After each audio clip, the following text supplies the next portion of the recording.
Jodie Comer, you're the meanest woman in town. You came to the capital city, thundered into the West End to deliver a performance that has to be seen. The audience laughed and cried, sometimes simultaneously, during one of the most heart-wrenching stories I've seen. Jodie's talent is difficult to articulate, but I will forever be in astonishment. Theatre review, Prima Facie starring Jodie Comer at the Harold Pinter Theatre, posted by mrmonstagigz, by Neil Durham. Rating, 5-star. When? Saturday the 16th of April, opens the 27th of April and runs to the 18th of June, 2022. Runtime, 100 minutes, no interval. Defense barrister Tessa revels in the certainty of the law. Defendants are either convicted or acquitted. Everything is either black or white, right or wrong. Read on for reasons including why Comer's West End debut makes for such a thrilling eve. We were first in the same room as Comer 4 years ago when she arrived late for a Q&A promoting season 1 of Killing Eve at Bafta's central London headquarters. We were fangirling for showrunner Phoebe Waller-Bridge, in awe of the amazing Fiona show, but absolutely bowled over by Comer's dark performance, but also charisma and authentic Scouse accent, which was totally unexpected given work we'd just seen in Killing Eve, and in the past in BBC One's Dr. Foster by Mike Bartlett.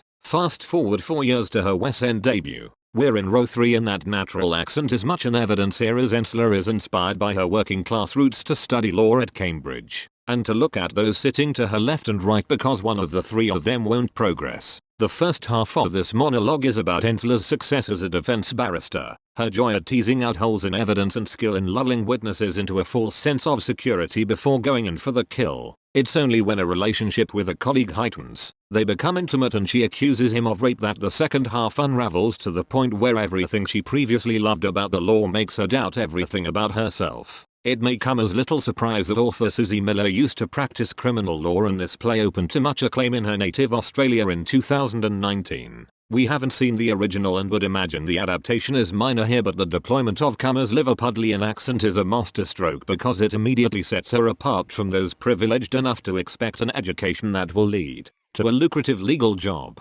Comer's performance is absolutely on fire, by turns funny, hugely physical as she leaps on top of the office furniture to press home her point, and heartbreaking as she contemplates a legal system that has been devised by men to women's detriment.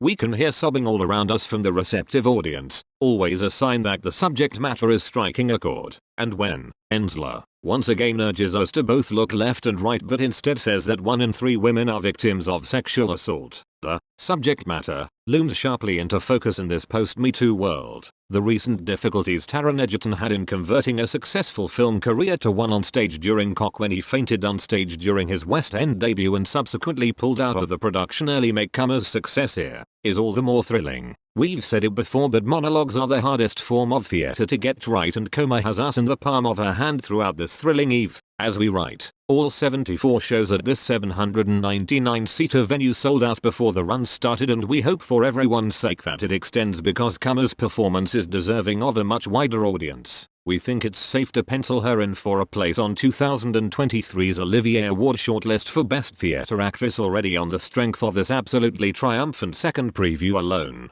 Theatre is at its most powerful when it is provocative and challenging, and there are elements here when Ensler is addressing the audience and her rallying cries for change could exist completely outside this arena and be just as valid. Playwright Miller said in an interview around the Australian debut of this play, "When I first left the law to become a playwright, I had a first go at a play like this, but because it was such a woman's story, it really was sidelined by so many different artistic directors, even though they loved the writing. And I think they thought no one was going to be interested in the story of women's sexual assault. Then the Me Too movement garnered this real insight into the fact that there's a whole other way of seeing the world. All of a sudden this wave arrived that allowed us to say, here we are. We're not going to sit quietly anymore. The London stage is all the richer for being able to put it on here, and its central performance by Comer is so assured that we suspect it won't be long before it inevitably makes its Broadway transfer."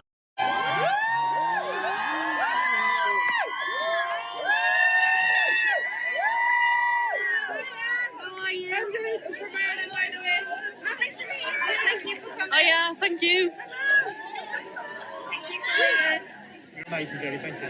Thank you. Love you, Jodie. Bye. Jodie, please, from Hungary for you. It was exceptional acting, actually. Oh, thank you very much. What do you want me to? What do you want me to sign? You want me to sign something? Please, yes. Amazing, Jodie, thank you. Thank you. Love you, Jodie. Bye. Jodie, please, from Hungary for you. It was exceptional acting, actually. Oh, thank you very much. What do you